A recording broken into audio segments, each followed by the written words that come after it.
Hi everyone, hope you've all had a Merry Christmas and Happy Holidays, and we're into winter now, and what a perfect time it is to grow sprouts. And I wanted to talk to you today about sprouts. I have a couple of jars here, and I'm going to discuss how to start your sprouts, and as well I'll do a taste test, show you some that I've been growing on now for about 3-4 days, and then we'll start a new batch and I'll show you exactly how simple it is to start your own sprouts and what you need to do. So let's get started. And so if you haven't grown sprouts before, sprouts are basically the entire seed along with the sprouted stem that emerges from the seed. So when you're eating sprouts, you're consuming the entire thing. So the seed, as well as, so the cotyledon leaves and the little root that comes out, you eat the entire thing. When you're consuming microgreens, you plant in some soil and then they grow to about the first leaf or just before, and you would cut them above the soil line and you would only eat the stem. So you wouldn't eat these seeds. So what the great thing about sprouts, you don't need any soil. It only takes a few days from start to finish, and you eat the entire seed, root and all, and it's all edible. And the thing about sprouts that's really great too is that they contain a lot of nutrients. The cotyledon contains a lot of the nutrients beneficial for the little baby seedling to develop. It contains all those nutrients inside that little tiny seed. So when you're eating the sprout, you're eating all those nutrients. So nutrients within the sprout are a lot higher than if you were to grow the seed into a plant. It would be much more diluted. Even though it's great for you, the nutrient value is concentrated. So I wrote a blog post a while back on growing sprouts as well as their health benefits, and I'm posting a link below in the description, so you can click on that and you can find that post, and there's a lot more details specifically about nutrient value and more information about growing sprouts. So definitely check that out. Also, I had a video that I posted a little while ago on growing microgreens, and you can find that in the link above. Just click on that and that'll take you to my previous video where I started some cilantro microgreens and I talked about how to grow microgreens and for home use in a small scale. So today I'm going to show you how I harvest, or how to grow sprouts, as well as show you these two different varieties that I'm growing right now, taste them both, and talk a little bit more about them. So we're starting here with, we'll do mung beans first. So these are mung beans. Now these have been growing on for about, I would say, 3-4 days. This is the 4th day, and these are ready. So I'm gonna pull a couple out and show you what they look like. Okay, so here they are. Okay, so a sprout is this. So here's the little root, okay? And here's the little seed, the cotyledon. So this was originally the seed. It had a seed coat on top. The seed coat has since fallen off, and inside are 2 halves of that seed, which are the plant's cotyledon leaves, which contain all the nutrients. So mung beans are popular I would say, there's basically the sprouts that we buy at the store. So if you wanted sprouts that you'd find on Chinese food and added to pho noodle soups, they'd be adding these types of sprouts. And so they're called mung beans basically. So I'm gonna taste it.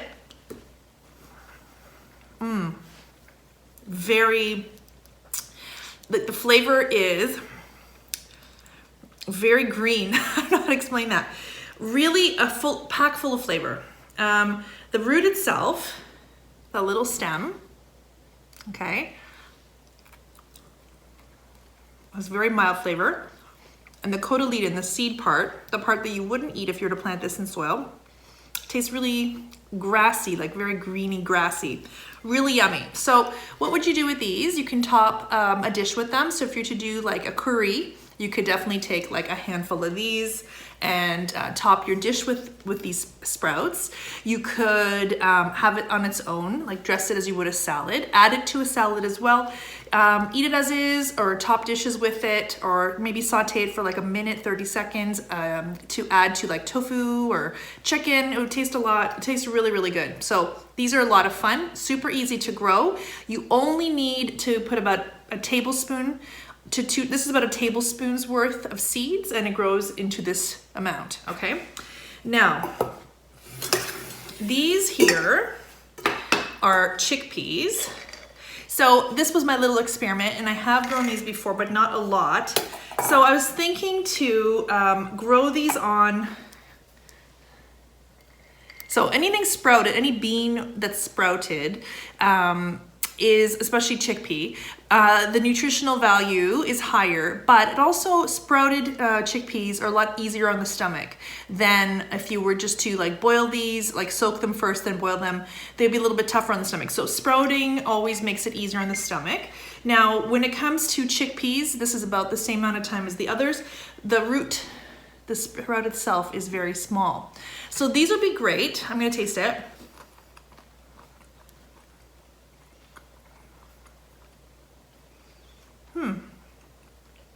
So normally, when you buy chickpeas dry, you have to soak them at least for overnight to cook them, because if they were not, if they had not, just to soak them, they wouldn't be really ready to eat. You'd have to cook them for quite a while. Now, because they're sprouted, they are edible now. So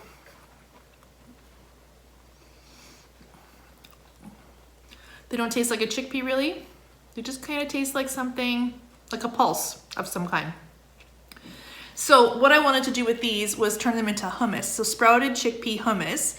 These are raw, really great for people that are on a raw diet and a vegan diet. These have a lot of protein in them. And so had I put more in here to begin with, because as you can see, since they don't grow as large, you actually need more. Seeds that actually grow much longer, have a longer root, a longer stem on them, you need less. So because they don't grow very large, this is, I'd probably want to put at least 3 tablespoons in here, but this was only 1. But on its own, they're really tasty. So I could just eat them like this. I could wedge these up and turn them into a little hummus, or I could put them in a soup, like just to top it, maybe cook it for a few minutes, anyways, or just eat it as is. They're really tasty. Now, one thing I wanted to talk to you about that's really, really important is storage and hygiene. So when you're growing a microgreen, you're growing it in soil. Very easy to grow as you would any seedling, but you don't, other than like making sure that there's good air circulation, like taking off any plastic or dome that's on the seeds in order to help them sprout, you want to remove that. Other than removing that on time so it doesn't mold the soil, it's pretty much clean and easy to grow, and you have very little risk of any kind of bacteria development on that. However, with sprouts, because they're in a jar and there is no soil, the humidity level builds up quite a bit inside the glass jar. So it's very, very important that you maintain hygiene. And the way to do that is to rinse them at least twice a day. So you want to be around. If you're going on holiday, you don't want to do this, because what will happen is if you don't rinse them, the bacteria will develop and grow inside the jar, and it would just continue to grow, and then it would you wouldn't be able to eat them. They'd mold and they'd become bad. So what I do is I rinse them at least twice a day. So here's my lid. This is a special sprouting jar. Okay, and I'll post a link in the description below as well to a link to something like this to make it really, really easy. It's just a regular sprouting jar. But what you do is you put the beans inside the jar, you cover them with water, soak them overnight, and this works for any single sprout that you start. Soak them overnight, and then the next day you would just tip it and let it drain into the sink, and then you would pour water through the mesh. You don't open the lid up until you're ready to harvest them. And then you swoosh it around, and then you drain it again, and I would do it several times, and then I would leave it in a bowl on this angle, okay? And by doing that, it allows the water to drain out of the jar. If you were to leave it like this, it would just pool at the bottom right where the seeds are. So I like to tilt it this way on an angle. That way, usually the seeds will sit like this on the side. All the water will pool down in it to keep it clean. And then I do this at least 2 to 3 times a day, ensuring that I keep the seeds clean all the time and not allowing any bacterial growth. Once these are ready to harvest, you can take them out and put them into a glass container and put them in the fridge and keep them in the fridge to keep them fresh. And that's how you do it. Okay, so I'm gonna show you how to start some fresh sprouts. So I'm gonna take my jar. Now this is very simple, it's just a regular mason jar, and you can use a smaller one depending on how many seeds you want to start. But you don't need a lot of tablespoons of seeds for a large jar like this. Is about a 1 liter, because they will grow inside, especially the smaller seeds. Now you will need a lid for this as well. You can't use, I don't recommend cheesecloth. I don't recommend, I recommend a proper lid with some holes in it.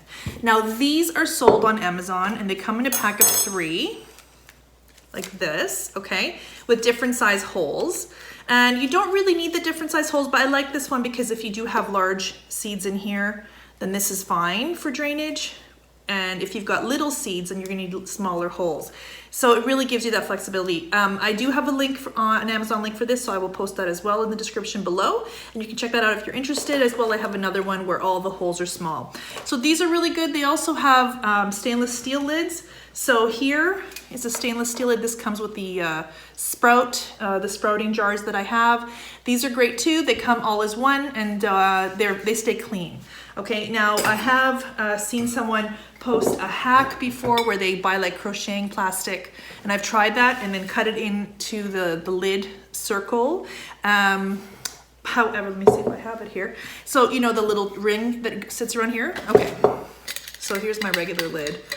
So I have tried buying the crochet plastic that they sell at the dollar store. The problem with that is that it's not really reusable and it can get moldy quickly. So that's why I really like these heavy duty plastic. These will not mold. Whereas if it's the cheap, like inexpensive plastic, then it will mold. So you want to be careful. The mold is really important, but as long as you keep it rinsed, wash your jars, make sure they're really clean before you get started, then you'll have no problem. Okay, so let's get started. So we're gonna start. So in this jar here, I'm going to plant broccoli. So this is broccoli. Now this is by a company called Mums, and again, I'll post a description below, or a link below to this. This is a really great company. They sell a large bag of sprouting seeds, and they have many, many different types, many different varieties, different veggies, and you can try lots, and they're not expensive. And even our health food store carries this brand. So I like this brand, but as well, seed companies sell even larger bags, like 1/4 pound, 1 pound, and bigger. So depending on how much you want. And if you're doing this on a small scale, you may not need a large bag like a pound. Okay, so for this, I'm gonna take a tablespoon. So, actually I'm gonna take 2. So here's 1 tablespoon and just put it into the jar, okay? And I'm gonna do 1 more tablespoon because the jar is a liter. If I was doing like a ½ liter jar, I would only do 1 tablespoon. Okay, so there's my seeds at the bottom, okay? Now, I'm gonna tip my camera a little bit so you can see. Okay, so I have my water. And so now what you want to do is you want to soak these. These need to soak overnight. Okay? That's all you want, the water you really need. So soak these seeds overnight. And I'm going to put my lid on right now. So I'm going to use the small lid. So these lids are also great. They're really tough plastic, so you can put them in the dishwasher. I put them on the top rack and they will last you for years. I've had these for years. They're like brand new. So it's not expensive to buy them, and they last you forever. So that's why I really like them. But they also sell packs with more lids, and I've got a link for that as well in the description below. So that's it. So I'm gonna leave this to soak now overnight, and then tomorrow morning I'm going to drain it, and then I'm going to rinse it through the lid 2 times or 3 times. Just rinse it, make sure it's really clean. And then I'm gonna tip it into my bowl on an angle, just as I showed you before. And then this will and so twice a day I will do this. In about 3-4 days, these broccoli sprouts will be ready to eat. And they're gonna have really long stems. They're gonna be really tasty, and they have concentrated nutrition. They're about 40 times, they have about 40 times more nutritional value than if you were to eat broccoli. And so in the blog post that I wrote in my website, which there is a link for that below, there's a lot more information about broccoli specifically, so definitely check that out. And that's it. So I will post some pictures on my social, on Instagram and Facebook about this once it's ready.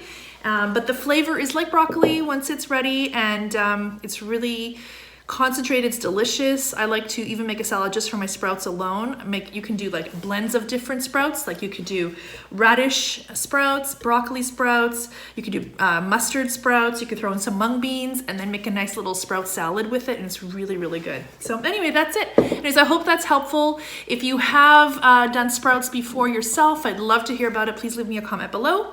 And if there's any specific sprout that you enjoy, please let me know. I'd love to know which ones you do.